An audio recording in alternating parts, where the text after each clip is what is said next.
हमने WBCs के types and उनके फंक्शंस के बारे में पढ़ा। इस वीडियो में हम पढ़ेंगे प्लेटलेट्स के बारे में। प्लेटलेट्स भी फॉर्म्ड एलिमेंट्स हैं RBCs एंड WBCs की तरह। जब हम प्लेटलेट्स की बात करते हैं तो प्लेटलेट्स को हम बोलते हैं thrombocytes.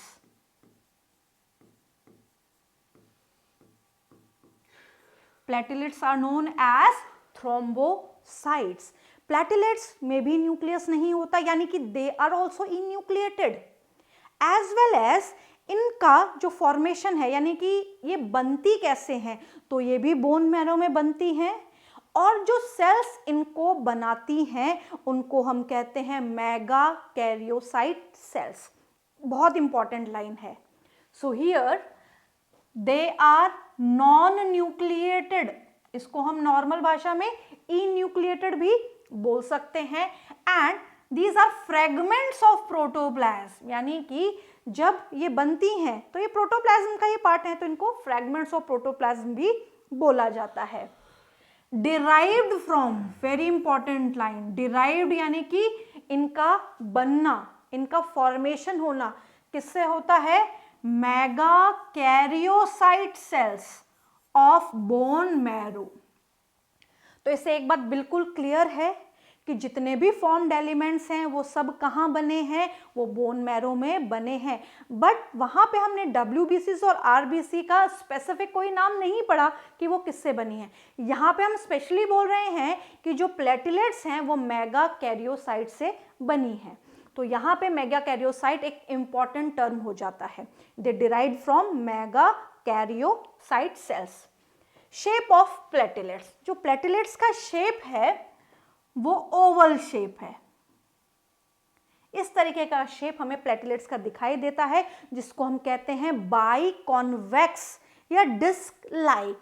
So platelets are disc like, oval shaped and by convex.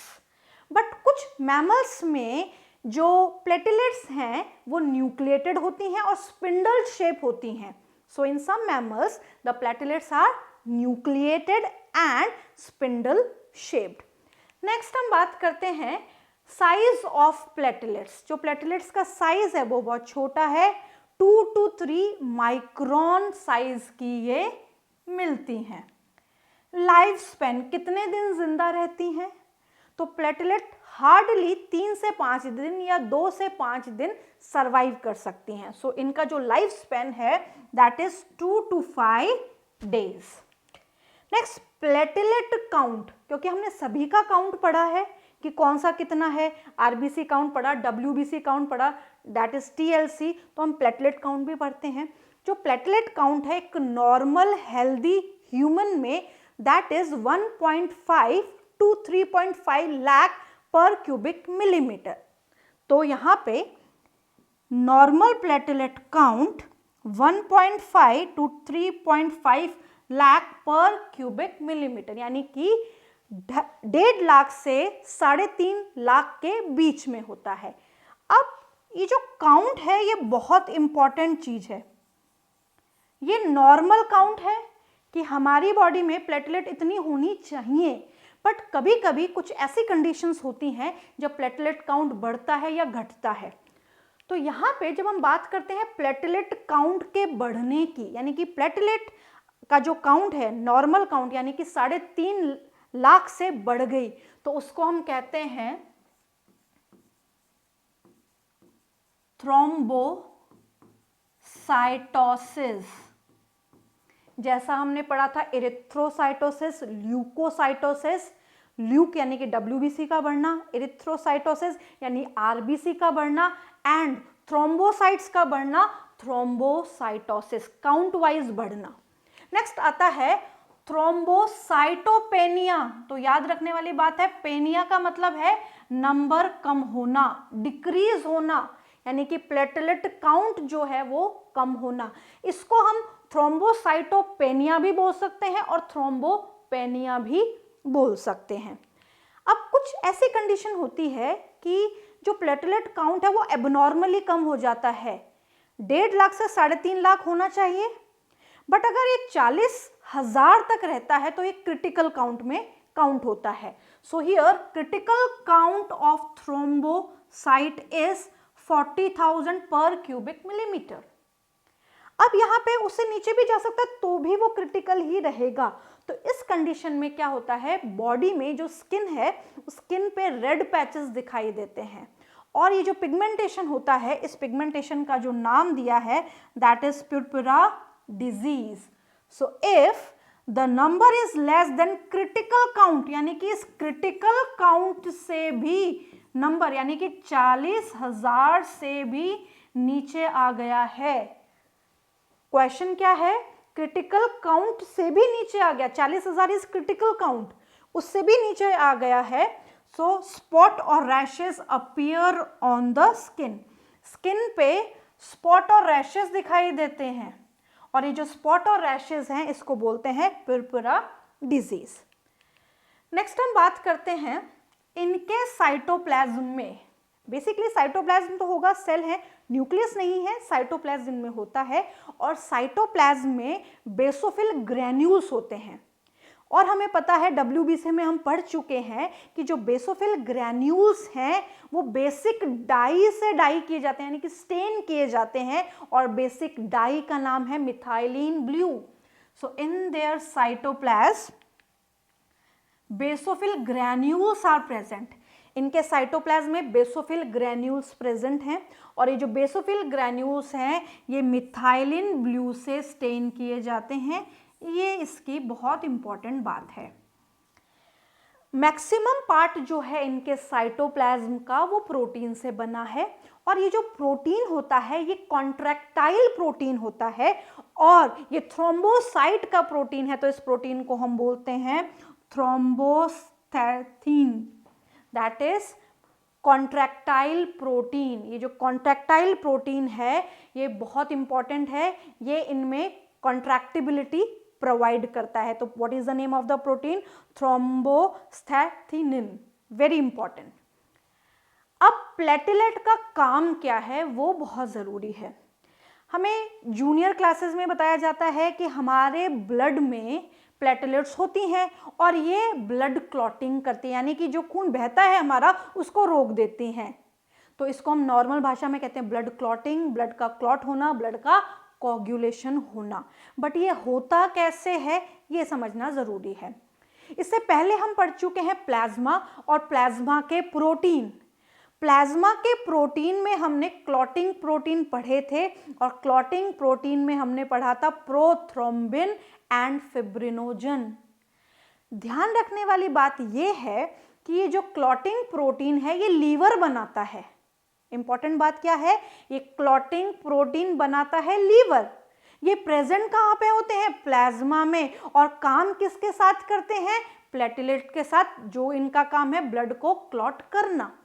तो यहाँ पे इनका बेसिक काम है repair endothelium of blood vascular system. Endothelium किसकी होगी, ब्लड वेसल्स की होगी।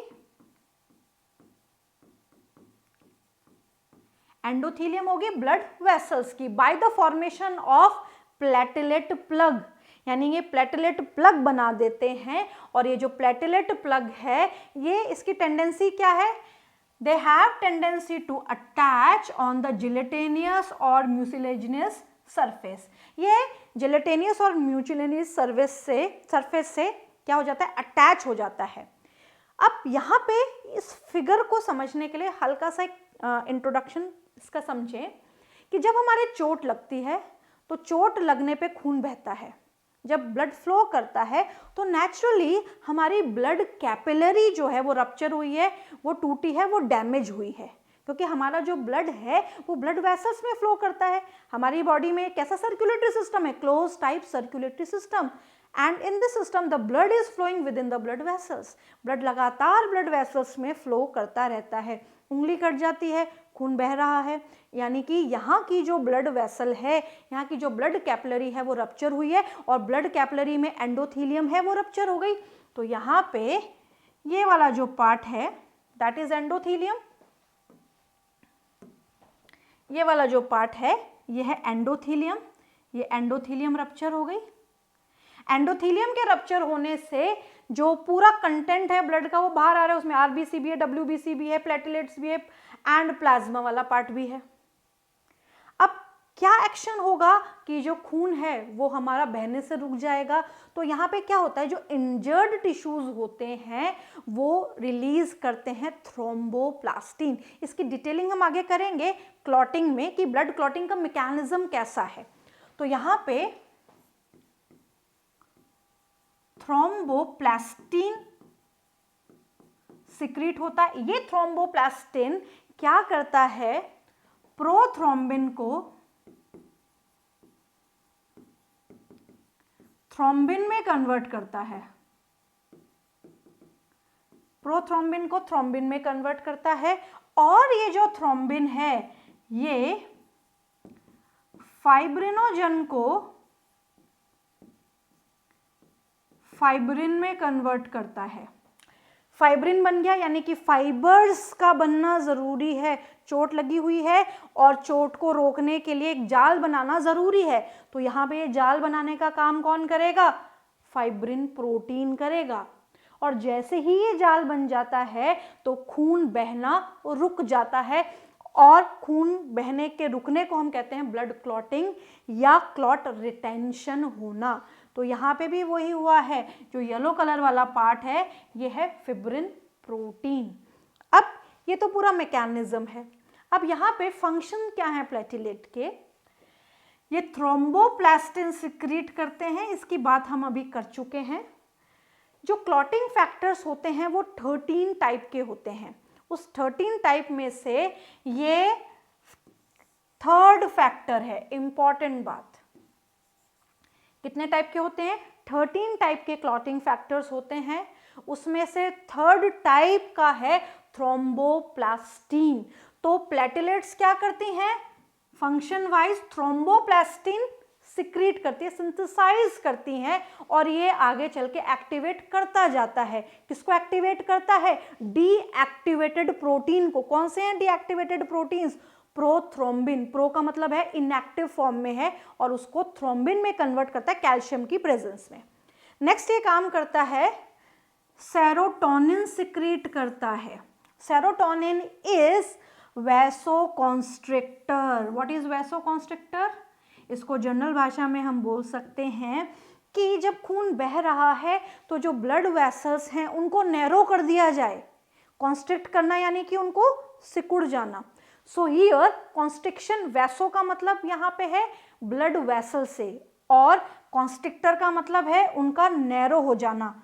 तो वैसो का मतलब है ब्लड वेसल से, और कॉन्स्ट्रिक्शन का मतलब है नैरो होना, और डायलेशन का मतलब है उनका फैलना। तो यहाँ पे हमें ध्यान रखना है कॉन्स्ट्रिक्टर कौन है, सेरोटोनिन। कौन सिक्रीट कर रहा है, प्लेटलेट सिक्रीट कर रहे हैं। कब सिक्रीट कर रहे हैं, ये ब्लड जब फ्लो हो रहा है या जब कोई इंजरी हुई है बॉडी में तब ये काम कर रहा है। नेक्स्ट हम बात करते हैं, जो ब्लड है वो फ्लो कर रहा है। अब फ्लोइंग जो ब्लड है उसका टाइम क्या है और क्लॉटिंग का टाइम क्या है। तो जो ब्लड फ्लो करता है उसको हम कहते हैं bleeding time.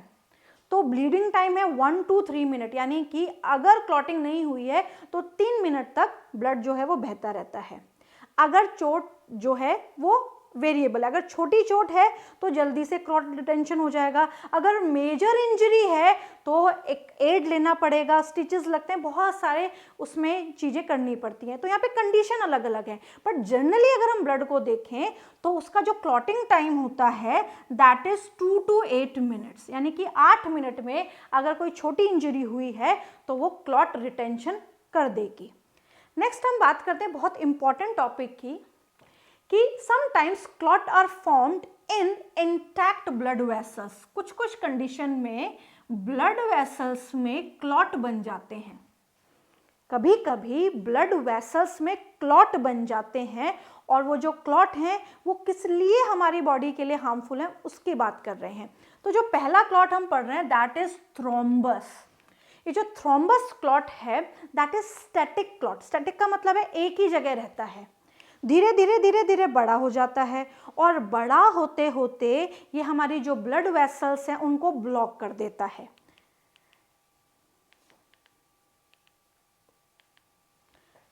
Static clot which grows bigger and bigger, बड़ा होता जाता है लगातार और बड़ा होते होते हमारे ब्लड वेसल्स को ब्लॉक कर देता है। मान लीजिए हमारा जो हार्ट है उसके पास ब्लड वेसल है और उसके पास जो ब्लड वेसल है वो उस हार्ट को ब्लड सप्लाई कर रही है। अब हार्ट में जो ब्लड वेसल है, ये हार्ट है, ये ब्लड वेसल है जो हार्ट को ब्लड सप्लाई कर रही है और यहाँ बन गया है क्लॉट, यहाँ पे बन गया है थ्रोम्बस। तो हार्ट को जितना ब्लड जाना चाहिए उतना ब्लड नहीं जा पा रहा। इस कंडीशन में क्या होगा कि हार्ट अटैक आने के चांसेस रहेंगे। तो यहाँ पे if this clot is formed in the coronary vessel, coronary vessel मतलब हार्ट को जो ब्लड सप्लाई कर रही है वो वेसल, उस कोरोनरी वेसल में हम आर्टरी भी बोल सकते हैं, वेन भी बोल सकते हैं। तो यहाँ पे हम बेसिकली बात कर रहे हैं आर्टरी की। तो कोरोनरी आर्टरी में ये आके बैठ गया है और इसने ब्लॉक कर दिया। तो ब्लॉक करने की वजह से क्या होगा, इसको हम बोलेंगे कोरोनरी थ्रोम्बोसिस। कोरोनरी थ्रोम्बोसिस क्या करेगा, हार्ट अटैक करेगा। ध्यान रखने वाली बात यह है कि जब हार्ट ब्लड पंप कर रहा है, पूरी बॉडी को दे रहा है, तो हार्ट को भी ब्लड चाहिए। तो हार्ट को ब्लड सप्लाई करना सबसे ज़रूरी हो जाता है क्योंकि उसकी एफिशिएंसी को मेंटेन रखना सबसे ज़्यादा ज़रूरी है। और उसी की आर्टरी में ब्लॉकेज हो गया है क्योंकि यहाँ पे बन चुका है कोरोनरी थ्रोम्बोसिस, यहाँ पे क्लॉट आ चुका है जिसको हम बोल रहे हैं नॉर्मल भाषा में थ्रोम्बस। तो उसकी एफिशिएंसी जो है वो कम हो जाएगी और हार्ट जितना ब्लड पंप करना चाहिए उतना नहीं कर पाएगा। नेक्स्ट हम बात करते हैं एम्बोलस। ये जो क्लॉट होता है ये लगातार हमारे ब्लड के साथ फ्लो करता जाता है। जैसे जैसे हमारा ब्लड फ्लो कर रहा है ये क्लॉट भी फ्लो करता जाता है, बट ये हार्मफुल हो सकता है। ये हार्मफुल इसलिए हो सकता है क्योंकि जो थ्रोम्बस है वो एक जगह है पता है और उसको वहाँ से डाइल्यूट करना आसान हो जाता है। बट इस वाले क्लॉट की जो दिक्कत है वो ये है कि ये लगातार फ्लो कर रहा है, एक जगह स्थिर नहीं है और स्थिर न होने की वजह से ये किसी भी आर्टरी को ब्लॉक कर सकता है, किसी भी ब्लड वेसल को ब्लॉक कर सकता है। मान लीजिए इसने हार्ट की आर्टरी को ब्लॉक कर दिया तो हार्ट अटैक आ जाएगा, अगर ब्रेन से रिलेटेड आर्टरी को ब्लॉक कर दिया तो ब्रेन स्ट्रोक आ जाएगा, इसलिए ये हार्मफुल है। बट कुछ कुछ कंडीशन में अगर ये इनिशियल स्टेज में होता है तो ये डाइल्यूट भी हो जाता है, खत्म हो जाता है। So here this is a moving clot which flows with blood and ultimately get dissolved in blood। ये ultimately blood में dissolve भी हो जाता है। कंडीशन कब आती हार्मफुल, जब ये डिसॉल्व नहीं हुआ है। तो जब ये डिसॉल्व नहीं हुआ है तो ये कैसा हो जाता है, हार्मफुल हो जाता है। क्लॉट कहीं भी हो बॉडी में, जिस भी ऑर्गन की ब्लड वेसल में क्लॉट होगा तो उस ऑर्गन को जितना ब्लड आना चाहिए वो नहीं आएगा। ऑर्गन किससे बना है, टिश्यू से बना है। टिश्यू में क्या है, सेल्स हैं। तो सेल्स को ब्लड के द्वारा न्यूट्रिशन नहीं मिलेगा तो सेल का सर्वाइवल मुश्किल हो जाएगा। तो इसीलिए क्लॉट का बनना हमेशा हार्मफुल है। तो इस वीडियो में हमने पढ़ा प्लेटलेट्स क्या हैं, डिफरेंट टाइप्स के क्लॉट्स कैसे बनते हैं। नेक्स्ट वीडियो में हम पढ़ेंगे मैकेनिज्म ऑफ ब्लड क्लॉटिंग।